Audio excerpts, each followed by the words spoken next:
Pagkaalis naman ni Dimitri sa mansyon nila Amanda ay agad na nga siyang dumiretso sa kanilang mansyon at pagkapasok nga niya sa loob ay naabutan nga niyang kanyang ina sa sala. "Anong nangyari sa'yo anak?" Puno ng pag-aalala na tanong ni Angeline kay Dimitri. Nang makita nga niya na putok ang labi nito at may pasapa nga ito sa pisngi. Agad pa nga siyang lumapit dito at agad niyang tinignan ang mga pasa nito. "Wala po ito, mom," sagot ni Dimitri sa kanyang ina at saka siya nag-iwas ng tingin dito. Seryoso naman na tinignan ni Angeline ang kanyang anak dahil alam naman niya na hindi nga ito basogalero at ni minsan hindi pa ito napaaway man lang. "Magsabi ka nga sa akin ng totoo, Dimitri. Kilala kita at hindi ka napapaaway kahit noon pa. Bakit ka may mga pasa at putok pa yung labi mo? Saan ka napaaway?" Seryosong sabi ni Angeline kay Dimitri. Napabuntong hininga naman si Dimitri at saka siya tumingin sa kanyang ina dahil hindi nga niya kayang magsinungaling sa kanyang ina. "I'm sorry po, ma'am. Nagpang-abot po kami ng fiancé ni Amanda." Mahinang sagot ni Dimitri at saka siya nagyuko ng kanyang ulo. Nagulat naman si Angeline sa sinabi ni Dimitri at nagtataka pa nga siya kung bakit humantong sa pagkakaroon ng pasa ang kanyang anak. "Nagpang-abot?" Tila naguguluhan pa na tanong ni Angeline kay Dimitri. "Naabutan po niya kasi kami na naghahalikan ni Amanda." Pag-amin ni Dimitri sa kanyang ina. Napaawang naman ang bibig ni Angeline sa sinabi ni Dimitri at bahagya pa nga nanlalaki ang kanyang mga mata. Naghalikan kayo ni Amanda? Pero bakit anak? Alam mo naman na ikakasal na siya, hindi ba?" Tila hindi pa rin makapaniwala na tanong ni Angeline sa kanyang anak. Dahan-dahan naman na tumango si Dimitri at nanatili pa nga siya na nakayuko. "Umamin ka nga sa akin, Dimitri. May pagtingin ka pa rin ba kay Amanda? Siya pa rin ba ang mahal mo hanggang ngayon?" Tanong ni Angeline kay Dimitri. Muli ay tumango-tango naman si Dimitri sa kanyang ina. "Yes, mom. Hindi naman po nawalang pagmamahal ko kay Amanda. Kaya nga po naghintay ako ng ilang taon hanggang sa bumalik siya ng bansa. Hindi ko naman po akalain na sa pagbabalik niya ay ikakasal na siya. Pinanghawakan ko pong pagmamahal niya sa akin, mom. Kaya nagawa ko siyang hintayin ng ganong katagal." Seryosong sagot ni Dimitri sa kanyang ina at hindi na nga niya namalayan na pumatak na pala ang kanyang luha. Naawa naman na tinignan ni Angeline ang kanyang anak dahil ngayon niya lamang nakita na nagkaganito ang bunso niyang anak. "Mom, mahal na mahal ko po si Amanda. Hindi ko po kaya na mawala siya sa akin." Sabi pa ni Dimitri at tuluyan na ngang bumuhos ang kanyang luha habang sinasambit ang mga kataga na yon dahil ngayon lang talaga siya nagmahal ng ganito. Isang malalim na buntong hininga naman ang pinakawala ni Angeline at sa kanya niyakap si Dimitri upang aluin to. "Anak, wala na tayong magagawa pa. Kung talagang ikakasal na nga si Amanda, siguro hindi lang talaga kayo ang para sa isa't isa. Kaya hayaan mo na lamang siya. Marami pa namang iba dyan. Ikakasal na si Amanda, kaya hindi mo na siya maaari pang mahalin," sabi ni Angeline kay Dimitri. Sandali naman na natahimik si Dimitri at hinayaan na lamang niyang kanyang sarili na iiyak ang sakit na nararamdaman niya. Hinayaan na lang din naman na muna ni Angeline ang kanyang anak at hindi nga niya ito iniwanan hanggang sa kumalma nga ito. "Ang hirap, mom. Ang hirap pong tanggapin," mahinang sabi ni Dimitri at sa kanya pinunasan ng kanyang pisngi. "Kaya mo yan, anak. Nandito lang kami na pamilya mo na nakasuporta sa'yo. Alam kong kaya mo yan. Kung kinakailangan na tulungan ka naming makahanap ng babaeng mamahalin mo, ay gagawin namin ng daddy mo." Sagot ni Amanda sa kanyang anak at sa kanya ito muling niyakap. Samantala namang pag-alis ni Zack sa mansyon nila Amanda ay agad nga siyang umuwi sa hotel room na tinutuluyan niya pansamantala. At bago nga siya umuwi doon, ay bumili nga muna siya ng maraming alak dahil gusto niyang maglabas sa sama ng loob sa pamamagitan ng pag-inom ng alak. Pagkarating ni Zack sa kanyang hotel room ay kagad nga siyang naupo sa sofa na naroon at agad na uminom ng alak. Habang umiinom ng alak ay patuloy din naman ang paglandas ng masaganang luha niya. Hindi niya kasi matanggap ang mga nakita niya kanina at pati na rin ang mga narinig niya mula kay Amanda. Mahal na mahal niya kasi si Amanda at parang hindi niya talaga kaya kung mawawala nga to sa kanya. Halos maubos nga ni Jack ang maraming alak na binili niya at lasing na nga siya ngayon. "Bakit, Amanda? Bakit? Minahal naman kita. Hindi pa ba sapat yun? Hindi pa ba ako sapat sa'yo? Bakit mo ito nagawa sa akin? Bakit?" Umiiyak na sabi ni Zack at lasing na nga talaga siya. Sa sobrang kalasingan nga ni Zack ay hindi na nga niya namalayan pa na nakatulog na pala siya. 2 araw naman ang nakalilipas matapos na mangyari na nagpang-abot nga sila Dimitri at Zack sa mansyon nila Amanda. 2 araw na rin ang nakakalipas at nanatili lamang nga si Amanda sa kanilang mansyon at hindi lumalabas. Hindi niya nga kasi alam kung ano bang dapat niyang gawin ngayon. Gusto niyang tawagan si Dimitri para magpaliwanag pero nahihiya naman siya dito. Pati na rin sa tita Angeline niya dahil siguradong alam na nga nito ang mga nangyari. Wala rin namang paramdam si Zack kay Amanda sa nakalipas na 2 araw na yun. Sinubukan nga itong tawagan ni Amanda para formal na makipaghiwalay dito pero hindi nga nito sinasagot ang kanyang tawag. Nasa silid nga ngayon si Amanda nang makarinig nga siya ng mahinang pagkatok sa pinto ng kanyang silid. Kaya naman tumayo na nga siya at pinagbuksan ang kumakatok na yon. Manang, bakit po? Tanong ni Amanda sa kanilang kasambahay na mapagbuksan nga niya ito ng pinto. Ma'am Amanda, pinapatawag po kayo ng mommy niyo. May bisita po kasi kayo sa ibaba. Sagot ng kanilang kasambahay. Sandali naman na napaisip si Amanda at iniisip nga niya kung sino naman ang bibisita sa kanya ngayon. Sa huli na pabuntong hininga na nga lamang siya dahil wala naman siyang maisip kung sino yon. Sige po manang, susunod na lang po ako. Magpapalit lang po ako ng damit. Sagot ni Amanda sa kanilang kasambahay at nang tumango nga ito ay kagad na nga niyang sinara ng pinto ng kanyang silid at agad na nagpalit ng kanyang damit. Pagkatapos magpalit ng damit ni Amanda, ay agad na nga rin siyang lumabas ng kanyang silid at agad na bumaba. At ganun na lamang ang gulat niya nang makita nga niya si Zack doon habang kaharap ang kanyang ina. Nanatili naman na nakatitig si Amanda kay Zack hanggang sa makababa na nga siya ng hagdan at agad na nga siyang tumabi sa kanyang ina. Nariyan ka na pala Amanda, ayan na si Zack at mabuti pa'y mag-usap na muna kayo ng maayos na dalawa. Huwag niyo nang pairalin pa ang init ng ulo niyo at mag-usap na kayo ngayon ng maayos, sabi ni Beatrice kay Amanda. Dahan-dahan naman na tumango si Amanda sa kanyang ina. Yes, Mom, mahinang sagot ni Amanda. Pagkasabi ni Amanda noon ay tumayo naman na rin si Beatrice at iniwan na nga muna niya sila Amanda at Zack doon para makapag-usap nga ang mga ito ng maayos.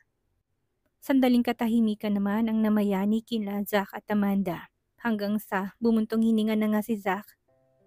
Amanda, sorry nga pala sa mga nangyari. Pambabasag ni Zack sa kanilang katahimikan. Napatingin naman si Amanda kay Zack at saka siya napabuntong hininga. Mukhang ako nga yata ang dapat na humingi ng tawad sa iyo, Zack. Sagot ni Amanda sa binata. Nginitian naman ni Zack si Amanda na labis namang pinagtaka ng dalaga dahil ang inaasahan nga niya ngayon dito'y magagalit nga ito sa kanya. Naiintindihan na kita ngayon, Amanda. Sa ilang araw kong pag-iisip-isip ay napagtanto ko na siguro nga ay may mali rin naman talaga ako kaya lumayo ang loob mo sa akin. Sabi ni Zack kay Amanda. Napaawang naman ang bibig ni Amanda dahil sa sinabi ni Zack at hindi nga siya makapagsalita kaagad. Minahal kita, Amanda.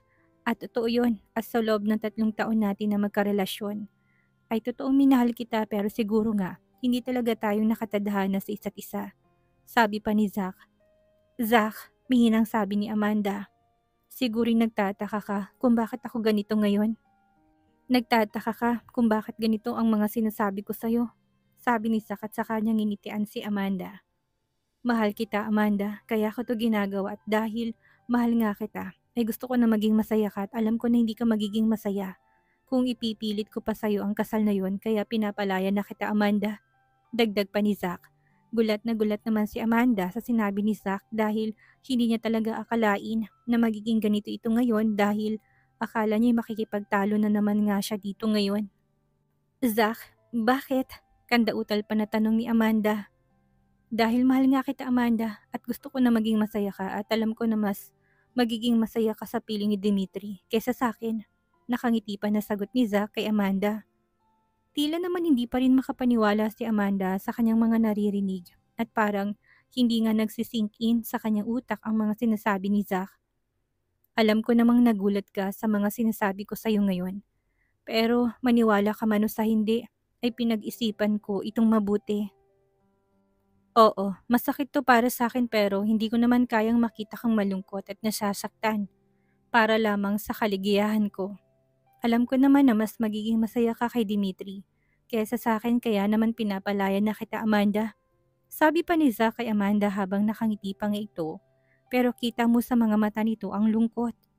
Sorry Zack, sorry. Sabi ni Amanda at hindi na nga niya naiwasan pang hindi mapaiyak. Sana mapatawad mo ko, Zack. Minahal naman kita, totoo yun.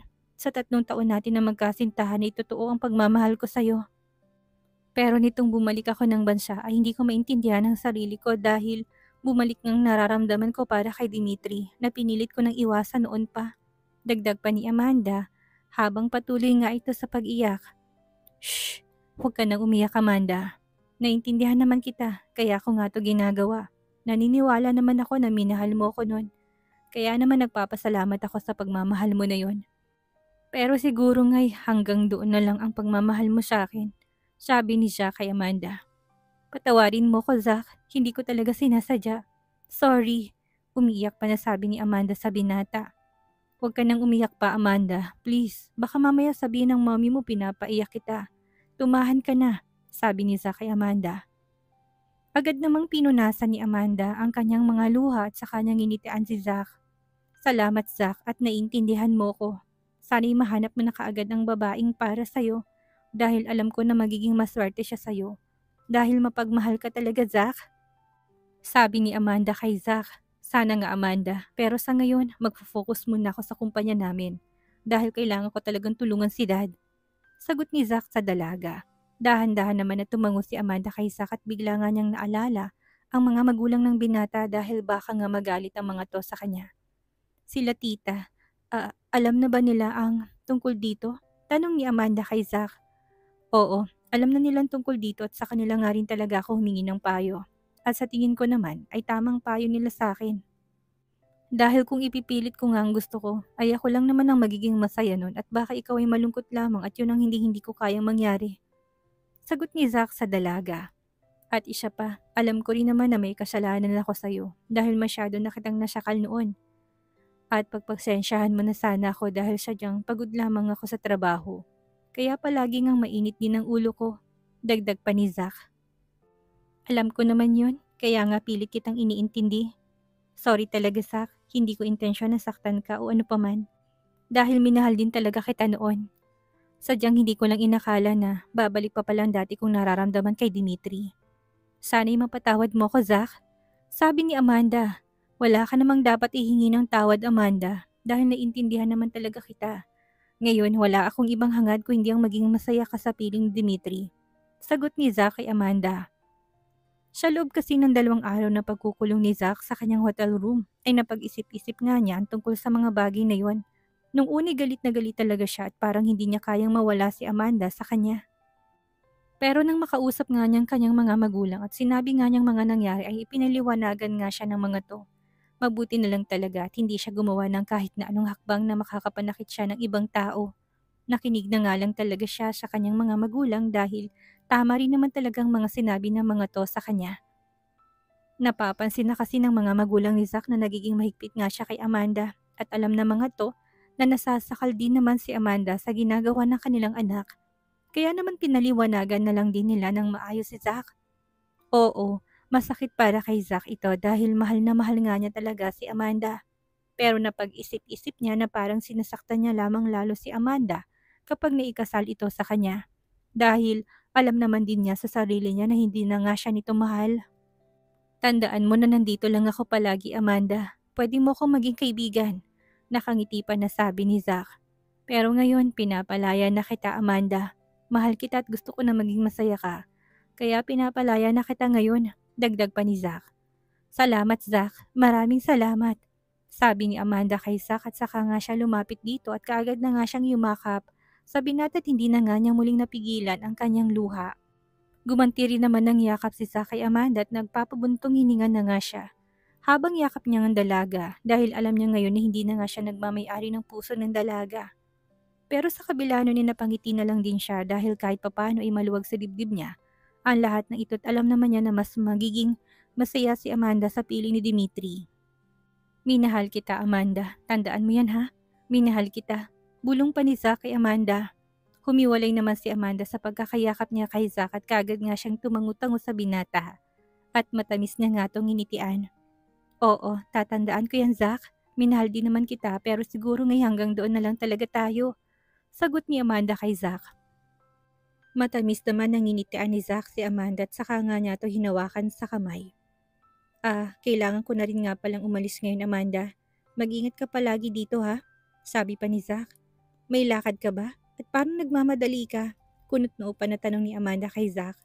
Oo, may lakad ako, Amanda. Ngayon ang flight ko pabalik ng London. Sagot ni Zach kay Amanda habang may pilit na ngiti sa labi nito dahil may lungkot pa rin naman siyang nararamdaman. At hindi naman talaga ngayon maiiwasan dahil nga sa sobrang minahal din niya si Amanda. Nagulat naman si Amanda sa sinabi ni Zach. Flight mo na ngayon? Seryoso ka ba dyan? Tanong pa ni Amanda kay Zach. Agad naman na tumango si Zach sa dalaga. Oo, kahapon na mapag-isip-isip kong lahat ng ito ay nagpabook na ako kaagad ng flight papuntang London. At mabuti na lang talaga na may slot pa akong nakuha. Kaya ngayon ay lulubos-lubusin ko ng pagpapaalam sa'yo dahil hindi ko na alam kung kailan pa tayo ulit magkikita. O magkikita pa ba tayo? Nakangiti pa na sabi ni Zach. Teka lang, bakit nagmamadali ka naman yatang umalis kaagad ng bansa? Kunot noo pa na tanong ni Amanda. Amanda, mas mabuti na to at isa pa ay may mga trabaho din talaga akong iniwan doon. Kaya kailangan ko rin talagang bumalik ng London. Sagot ni Zach sa dalaga. Napabuntong hininga naman si Amanda at saka siya dahan-dahan na tumango. Basta mag-iingat ka palagi dito, Amanda. Kung kailan mo nang kausap, ay pwede mo naman akong tawagan kung gusto mo. Basta ang gusto ko ngayon ay magiging masaya ka at alam ko na magiging masaya ka sa piling ni Dimitri. Dahil alam ko namang mahal mo pa siya. Sabi pa ni Zach. Seryoso naman na tinignan ni Amanda si Zach at sa kanya nga ito matamis ng initian. Zach, salamat talaga ha. Salamat sa pagpaparaya mo. Alam kong makakahanap ka ng babae na tunay nagmamahal sa'yo. Mag-iingat ka rin doon, Zach. Masaya ako na natapos tayo. Nang ganito na walang away o ano paman. Nakangiti pa na sabi ni Amanda kay Zach. Sige na, aalis na ako at ayaw ko namang maiwanan ng eroplano. Mag-ingat ka dito palagi ha. Pagpapaalam ni Zach. Oo, mag-iingat ako dito palagi. Ikaw rin ha? Sagot ni Amanda kasabay ng pagtango niya. Ngumiti naman si Zach kay Amanda at sa kanya nga ito niyakap. At bago nga niya bitawan si Amanda, ay hinalikan pa nga niya ito sa tuktok ng ulo nito. Matapos nga nilang mag-usap na dalawa, ay ang magulang naman ni Amanda ang hinarap ni Zach bago siya tuluyang umalis. Tita Beatrice, Tito Liam, humihingi po ako ng tawad sa inasal ko sa inyo nitong mga nakaraan. Pasensya na po talaga kayo. Sabi ni Zach sa magulang ni Amanda. Nagkatinginan naman sila Beatrice at Liam dahil sa sinabi ni Zach at nagtataka nga sila kung bakit nga ito ganito ngayon. Naiintindihan ka namin iho, basta wag mo lang uulitin yun. Sagot ni Beatrice kay Zach. Opo tita at sana nga po'y magkita pa po tayong muli. Sagot ni Zach sa ina ni Amanda. Napakunot naman ang noon ni Beatrice dahil sa sinabi ni Zach at nagtatanong ang tingin niya dito. Tita, tito, aalis na nga po pala ako. Babalik na po ako sa London. Pagpapaalam na ni Zach sa magulang ni Amanda. Tahimik lang naman na nakikinig si Amanda sa tabi ni Zach at hinahayaan na lang niya ang binata na itong magsabi sa kanya ng mga magulang. Babalik ka na ng London? Pero akala ko ba itutulungan mo na si Amandang mag-ayos sa mga kakailanganin niyo sa kasal? Kunot noon na sabi ni Beatrice. Tita, tito, wala na pong kasalang magaganap. Na-realize ko po kasi na mas mabuti po na palayain ko na lamang si Amanda. Alam ko naman po na mahal pa rin ni Amanda si Dimitri at ayoko naman po na itali sa akin si Amanda dahil siya mahal ko siya. Gusto ko po na maging masaya si Amanda. Kaya kahit po mahirap ay papalayain ko na lang po siya. Kaya po babalik na lang din po ako sa London ngayon. Sagot ni Zach. Nagulat naman si Beatrice sa mga sinabi ni Zach at kahit nga si Liam ay parang hindi makapaniwala sa mga narinig niya. Seryoso ka ba sa sinasabi mo sa amin, iho? Tanong na ni Liam kay Zach. Opo, tito. Seryoso po ako. Mahal na mahal ko po si Amanda at wala po akong ibang hangad kundi ang maging masaya siya, kaya po pinapalaya ko na po siya. Sagot ni Zach sa ama ni Amanda. Isang malalim na buntong hininga naman ang pinakawalan ni Liam. At saka siya dahan-dahan na tumango at kahit papano nga'y humahanga siya kay Zach dahil magpaparaya nga ito para sa kaligayahan ng kanyang anak. Kung yan na talaga ang desisyon mo, iho, ay sige mag-iingat ka at Salamat na rin dahil tinanggap mo ng maluwag sa puso mong bagay na to. Sagot ni Liam kay Zack. Opo tito, sagot ni Zack. Maraming salamat din po sa pagtanggap niyo sa akin, dagdag pa ni Zack.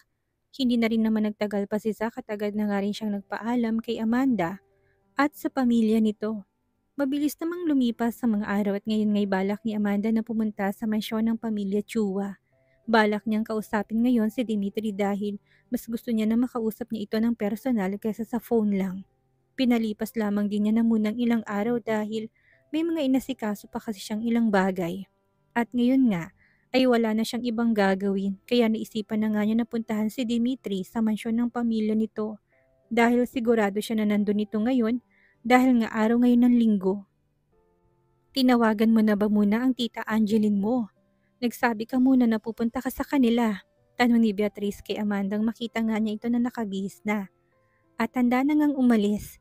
Nagsabi naman na ito sa kanya na pupunta nga raw ito sa mansyon ng mga tsuwa. Hindi na nga rin niya ito tinutulan pa dahil alam naman niya na malaki na nga ito at alam na nitong ginagawa nito. Gusto ko po na isurprise si Tita Angeline, Mommy. Kaya hindi ko na po siya tinawagan pa. Sure naman po ako na nandun sila ngayon sa mansyon dahil linggo po ngayon. Sagot naman ni Amanda sa kanyang ina. O sige, ikaw ang bahala. Mag-iingat ka sa pagmamaneho mo ha? Sabi ni Beatrice kay Amanda. Ikamusta mo na lang din ako sa tita Beatrice mo, dagdag pa nito. Sige po, Mommy. Aalis na din po ako. Bye. Sagot ni Amanda at saka siya humalik sa pisngi ng kanyang ina. Hindi naman na nagsalita pa si Beatrice at nginitian na lang nga niya si Amanda hanggang sa tuluyan na nga itong nakalabas sa kanilang bahay. Isang malalim na buntong hininga naman ang pinakawala ni Beatrice. Alam naman niya na masayang-masaya ngayon ang kanyang anak ni si Amanda. Kaya hinayaan na lang niya ito na magpunta sa mansyon ng mga tsuwang na mag-isa. Ang totoo niyan ay gustong-gusto na talagang kausapin ni Beatrice ang kaibigan niya si Angeline tungkol sa nangyayari sa kanilang mga anak. Pero pinili na nga lamang ni Beatrice na manahimik at hayaan na lang muna niya si Amanda na umayos nito. Habang nasa biyahe nga si Amanda papunta sa mansyon ng mga tsuwa ay hindi na nga maalis-alis ang ngiti sa kanyang mga labi. Sobrang excited niya nga ngayon dahil sa wakas ay wala na nga magiging hadlang sa pagmamahala nila ni Dimitri. Pagkarating naman ni Amanda sa labas ng mansyon ng mga tsuwa ay inayos pa nga muna niya kanyang sarili bago siya bumaba ng kanyang sasakyan. At dahil nga kilala na siya ng mga guard doon, ay hinayaan na lamang siya ng mga to na makapasok sa loob. Pagkapasok ni Amanda sa loob ng malaking gate ng mga tsuwa ay kagad nga niya nakita ang tita Angeline niya sa garden na nag-aayos ng mga bulaklak doon. Kaya naman, agad na nga niya itong nilapitan. Hi, Tita Angeline! Masiglang bati ni Amanda kay Angeline. Nagulat naman si Angeline na may bigla namang nagsalita sa kanyang likuran at ganun na nga lang talagang palalaki na kanyang mga mata nang makita niya kung sino kanyang nasa likuran. Amanda! Gulat pa nasabi ni Angeline. Yes, Tita Angeline, it's me, the one and only Amanda. Kitingiti pa na sagot ni Amanda sa Tita Angeline niya. Napakurap-kurap naman si Angeline at hindi na nga siya nakapagsalita habang nanatili nga siyang nakatingin sa bagong dating na si Amanda. Tita, bakit po parang gulat na gulat po kayo na makita ako? May problema po ba? Hindi na maiwasang tanong ni Amanda sa Tita Angeline niya nang mapansin nga niya na sobrang gulat na gulat nga ito sa kanya. Ha? Wala namang problema, iha. Kandautal pa na sagot ni Angeline kay Amanda. Aktong magsasalita na siya. Nang muli si Amanda ay bigla nga niyang may nagsalitang kasambahay ng mga tsuwa, kaya naman napatingin na lang si Amanda doon. Madam Angeline, excuse me po, pinapatawag na po kayo ni Sir Denver dahil nandyan na raw po mga bisita niyo. Magalang nasabi ng kasambahay ng mga tsuwa sa kanya. Ha? Sige, susunod na lang ako, manang. Sagot naman ni Angeline sa kanya muling binaling ang tingin niya kay Amanda. Tara sa loob, iha, may bisita lang kami kaya mamaya na lang tayo ulit magkwentuhan. Pero sumama ka na lang din sa akin sa loob, nakangiti na sabi ni Angeline. Kahit na nag-alangan talaga siyang isama ito sa loob ay ayaw naman niyang iwan ito doon na mag-isa. Napapansin naman ni Amanda na para bang may kakaiba sa tita Angeline niya. Pero kahit na ganun, ay sumama na lang din siya dito papasok sa loob ng mansyon. Sige po tita, sagot ni Amanda at humawak pa nga siya sa braso ng tita Angeline niya. At saka sila pumasok sa loob ng mansyon. Pagkapasok naman nila sa loob ay nagulat pa nga si Amanda dahil may mga bisita ngang tita Angeline niya at mukhang may mahalaga nga itong pag-uusapan. Base na rin sa tingin niya sa mga bisita nito dahil formal na formal nga ang mga to. Good afternoon, Mrs. Chua. Bati ni Thanos kay Angelina sa kanya. Inilahad ang kamay niya dito. Good afternoon din, Mr. Asuncion. Bati rin naman ni Angeline dito at sa kanya tinanggap ang pakikipagkamay nito sa kanya. Anak nga pala ng kaibigan ko, si Amanda. Pagpapakilala ni Angeline sa kanyang kaharap dahil nga tinitingnan nito si Amanda na sa kanyang likuran. Good afternoon po. Bati ni Amanda sa kausap ng tita Angeline niya at saka siya bahagyang tumungo bilang paggalang dito. Hindi naman na nagsalita pa si Thanos at muli nga'y binaling na niya ang tingin niya sa mag-asawang Chua.